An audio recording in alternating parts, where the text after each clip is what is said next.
I'll call her Maya.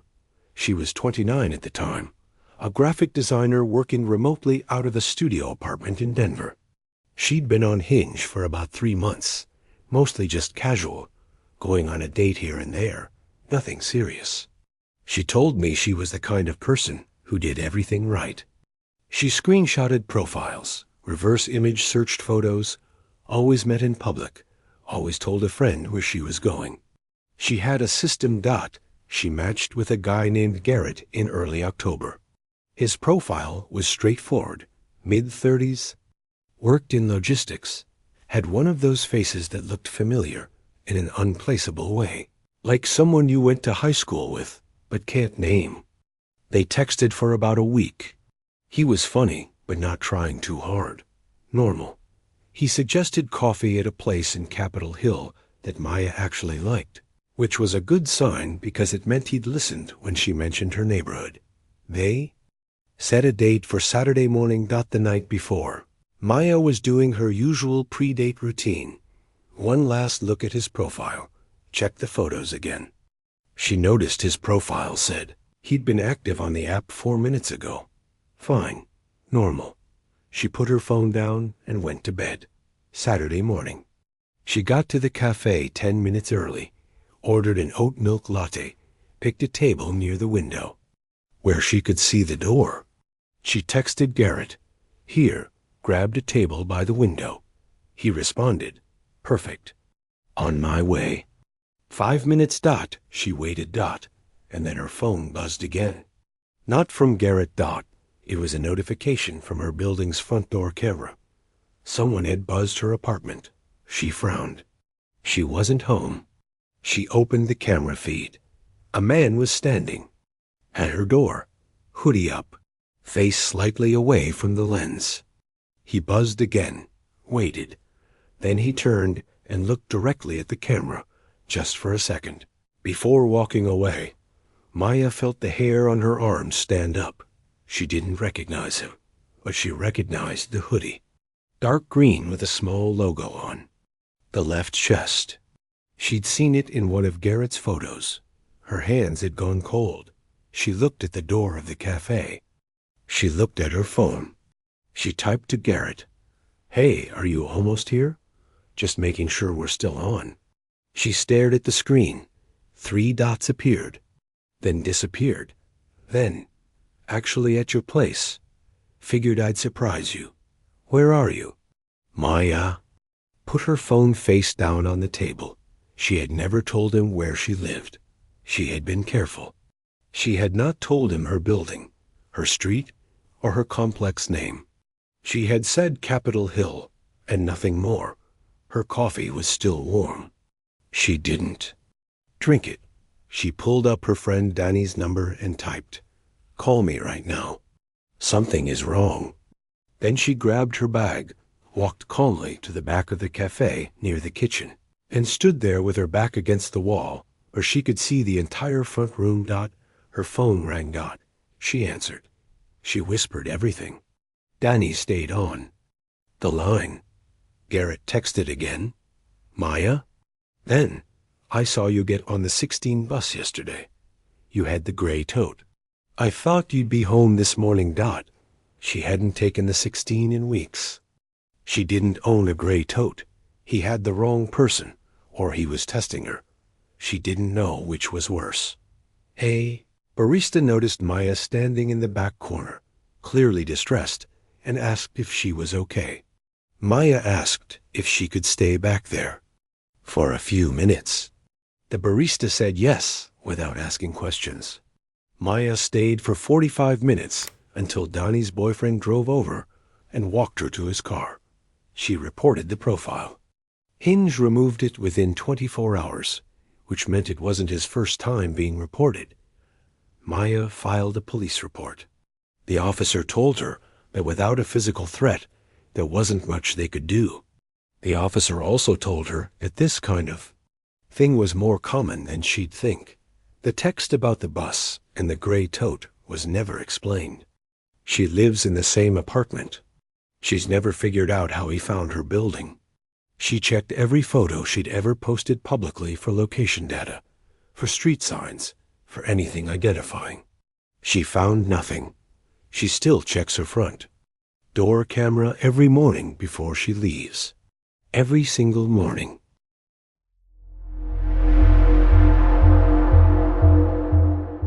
Noah was a sous chef at a restaurant in Nashville. He worked brutal hours, Tuesday through Saturday, noon until close, which usually meant midnight. He'd been single for about a year after a long relationship ended, and a coworker finally convinced him to download Bumble in February. He told me he approached it the way he approached cooking, methodically. He read bios carefully, asked specific questions, didn't rush anything. He matched with a woman named Claire. She was 31, said. She was a nurse practitioner, had photos that looked natural, nothing over-edited, no obvious filters, one picture with a dog. They texted for 2 weeks before he suggested dinner. She picked the restaurant, not where he worked, a different place nearby, and he was fine with that. He told his coworker where he was going, like he always did. First date went well. She was smart, a little guarded, but warm underneath it. They talked for 3 hours. He liked her. Second date, she suggested a bar in East Nashville. He agreed. He got there first, found 2 seats, ordered a beer. She showed up 10 minutes later. Slightly different from what he remembered. Her hair was shorter in person than in her photos. But he thought maybe the photos were older. He didn't say anything. Halfway through the second drink, something felt off. Not with the conversation. The conversation was fine. But there were small things. She'd referenced a story he couldn't remember telling her. Something about his sister's cat. He had a sister. The sister did have a cat, but he didn't remember mentioning it. He figured he must have. These things blend together when you're talking to someone new. Then she asked about the issue with the walk-in refrigerator at his restaurant. He stopped mid-sip. He had told exactly one person about that. His coworker. It had happened 3 days ago. It wasn't public. It wasn't something he'd texted Claire about. He was almost certain of it. He said, "How do you know about that?" She smiled. "You mentioned it." He didn't push it. He filed it away. Maybe he had mentioned it in passing. His memory wasn't perfect. The date ended fine. She kissed him on the cheek. He drove home. That night he went back through every single text thread between them. Every one. Looking for any mention of the walk-in. The cat. The sister. Nothing. He had not told her. He sat with that for a few days. He told himself there was probably an explanation. Maybe he'd said something at the bar early on that he'd forgotten. Maybe she'd overheard a conversation. It felt thin. But he let it sit. Third date. She suggested a coffee place he'd never mentioned liking. When he brought it up, she said a friend recommended it. That was fine. They had a good time. Walking out, she said, "I'm glad you moved apartments. Your old block had that weird lighting." Noah stopped walking. He hadn't moved apartments. He had been in the same place for 2.5 years. He had never told her his address. He had never told her his old address. He had told her his neighborhood, East Nashville, general, and nothing else. He looked at her. She was looking at him with an expression he couldn't read. Not panic, not embarrassment. Something quieter. Like she was watching to see what he'd do. He said, "What old block?" She said, "Sorry. Maybe I'm thinking of someone else." She laughed a little. He did not. He drove home alone. He did not text her that night. He sat in his apartment and tried to figure out how she knew. He did not have public social media. He didn't post his location anywhere. His coworker was the only person who knew where he was going on these dates. He thought about that. He called. His coworker the next morning. His coworker didn't recognize Claire's name, didn't recognize her photos, but then said, very carefully, "Wait, does she have short brown hair, like a bob?" Noah's stomach dropped. A woman matching that description had come into the restaurant twice in the past 3 weeks. Asked for a table in Noah's section specifically. Tipped well. Made small talk with the other servers. Noah went through Claire's Bumble profile again that night. The account had been created 11 days before she matched with him. He unmatched her and blocked the number. He told the restaurant's front-of-house manager not to seat anyone asking for him specifically. He never heard from her again. His coworker, who was the only person who knew about the walk-in refrigerator, swears he never told anyone. Noah believes him. He still doesn't know how she found him before he found her.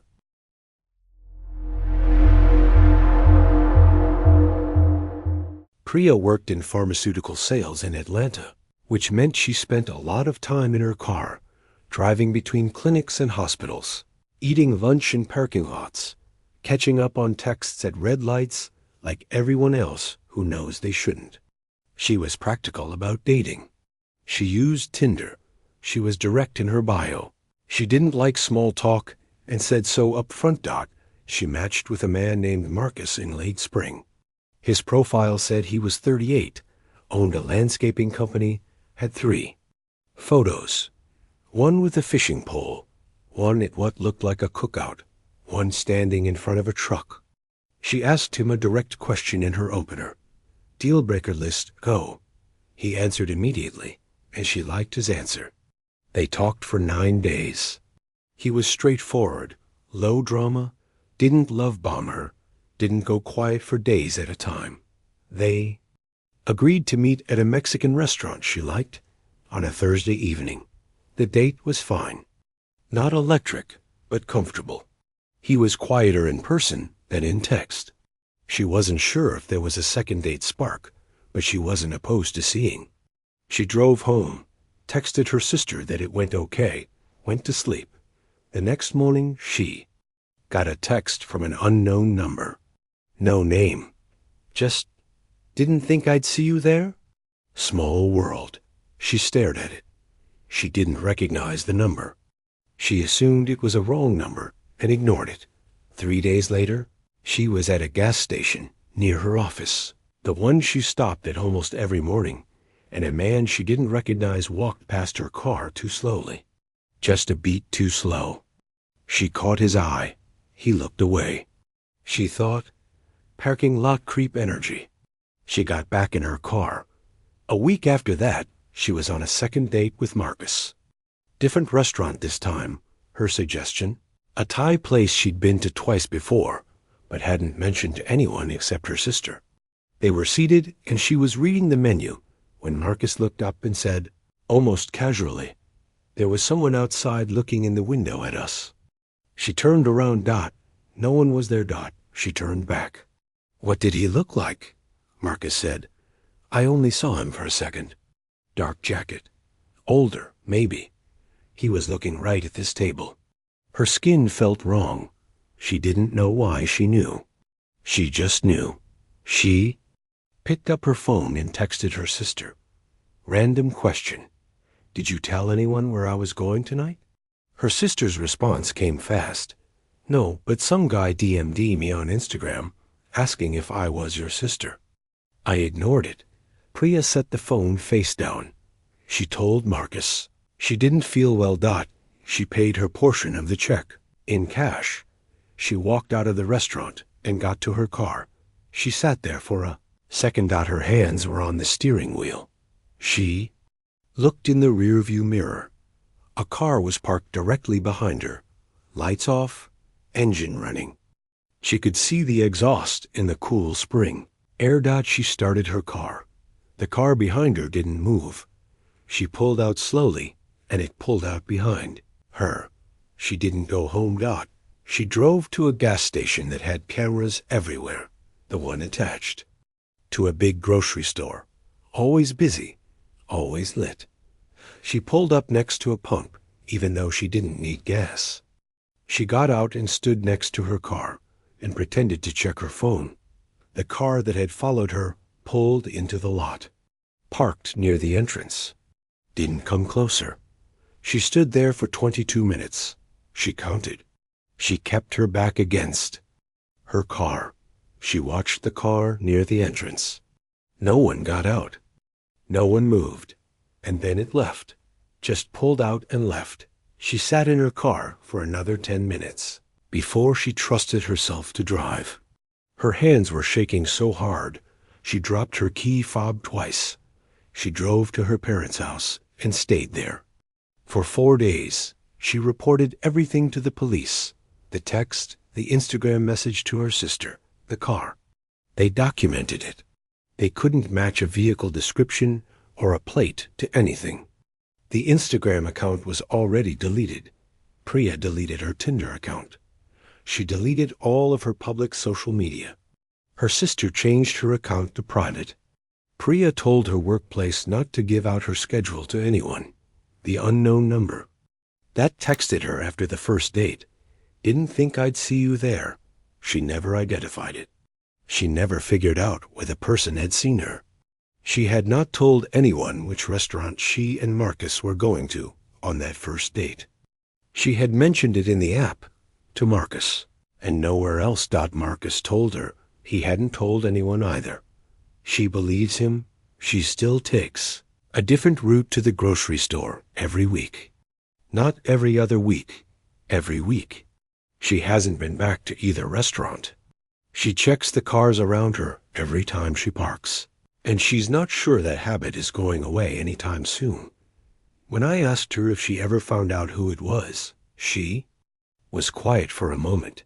Then she said, "The weird thing is, I think he knew he'd scared me enough.